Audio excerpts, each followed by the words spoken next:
নারায়ণগঞ্জের রূপগঞ্জ উপজেলার তারাবো পৌরসভার ঐরাবো গ্রামের বীর মুক্তিযোদ্ধা আব্দুল বাতেন 1971 সালে দেশমাতৃকার টানে তিনি সহ সিরাজুল ইসলাম, হারেজ মিয়া ও শাহ আলম মিলে 4 বন্ধু গিয়েছিলেন মুক্তিযুদ্ধে।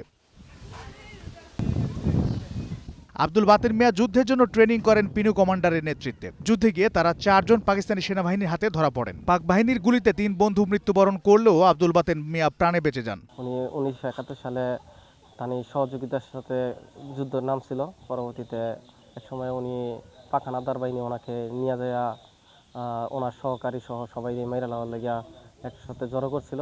পরবর্তীতে গুলি করার পরে আল্লাহর রহমতে উনি বাচ্চা গেছে, পায়ে গুলিবিদ্ধ হয়েছে।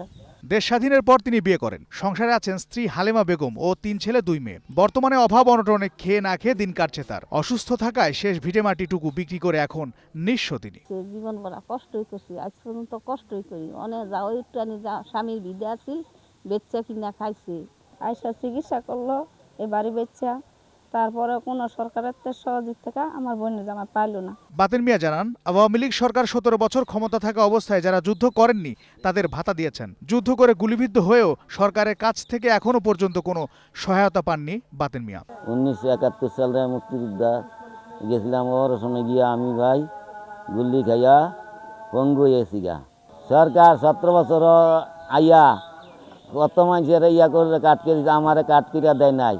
রূপগঞ্জ উপজেলা মুক্তিযোদ্ধার সাবেক কমান্ডার মোহাম্মদ আমানুল্লাহ বলেন, আব্দুল বাতেন মিয়াকে স্বীকৃতি দেওয়া হয়নি, এটা দুঃখজনক। অনেকবার অনেক সরকার আছে, বলছে তাদেরকে যাচাই বাছাই করা হবে, কিন্তু কিছুই হয় নাই।